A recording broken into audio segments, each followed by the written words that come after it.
Not today. Wrecking Ball historic Minnesota church is transformed. Wow, into a $3.4 million custom home. Oh, where is this? White Bear? White Bear. White Bear. Oh my God, look at that picture. That's huge. Oh my Pretty God. cool. Yeah, it's different. It's all solar. Wow, look at the stained glass. Jesus. Can you, I hate to say this, but I can already smell like that old church smell. Just looking at the pictures. I don't know about 3.5 million, but okay. Yeah. Wow, look at that entertainment. They had a band. Yeah, this is probably a concert guy. Can you imagine? Again, here's a lifestyle. Hey, honey, I'm going to church. And then you go to your buddy's house and sit at the bar. And what about like 5 dudes, bros, buying this together and having their little bachelor pad like this? It'd be amazing. It'd be ridiculous. Not the best place to do a bachelor pad, but it might be a really fun Airbnb though too, or something, or a VRBO or whatever, where bunch of families go rent it for Christmas or something, and you have this chaotic like hall.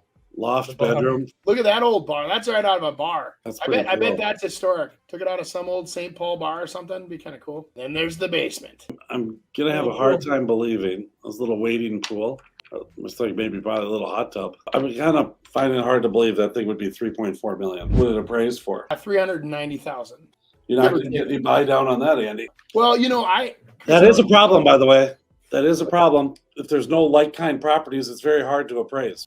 Oh, try to get financing on that. I'm right now helping a buy an apartment building, and we're going in there and we're buying it. I don't want to give all the details. Let's just say it this way: there's an institution that's selling it, and they used to have like all this as part of a blanket policy. The insurance was blanketed, the maintenance was blanketed, the all of the rent was coming in on every unit, and so it's all smoke and mirrors. The building's been vacant for probably 2 years. Because their people that they would put in there aren't coming in there. So there's no rent coming in, for an example. So all of a sudden now, the rules of the banks are they have to have a profit and loss statement going. And you can't buy a building commercially like that that's losing money. They just won't finance it. So unless you can leverage other assets or whatever. Unless you're positioned. Yeah, unless you're positioned, right. Yeah. So anyway, long story short, you look at some of this stuff and you go, like you're saying, Chris, with commercial going residential and back and forth, you're right. There are some really interesting banking rules you should analyze first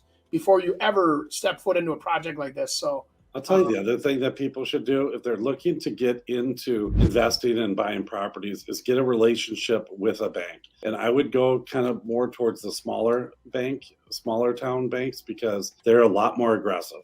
And it's a huge thing to be able to have that relationship for exactly what Andy's talking about. Opportunities like this that show up that are amazing and that you can make work and no one else can make work, and the price comes down because no one else can make it work. All of a sudden you jump in and grab something that's going to be amazing, flip it around and turn it and sell it to someone else. So, or, create the income out of it.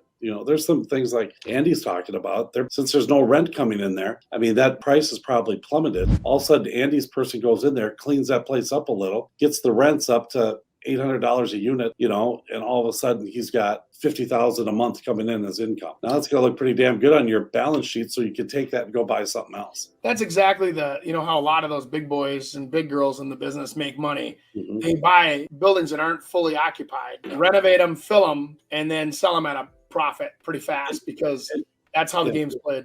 And you got to get people to banks can think without having 75 people behind them and all of these rules and regulations. They maybe have a board, maybe there's 5 people. So but Andy's situation where this thing is vacant, why can't they look at that like, hey, it's just a new construction that we're going to build this place. We don't have no renters. We think we're going to be able to get them. And this is how we're going to do it. So you have good stories to be able to sell to those banks, and they buy into it. You can make a lot of money doing that. Yeah. Oh, for sure. Well, and they'll go drive by it. I mean, they're not just going to, we don't do churches. They'll drive by it and take a look at it, maybe give them a tour, show them the blueprint, show them the what you're planning on doing with it. That's where you spend a little money.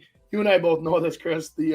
Sometimes it's worth doing some renderings on the front end, because then you can sell what you believe can happen, and then they can see what you're selling.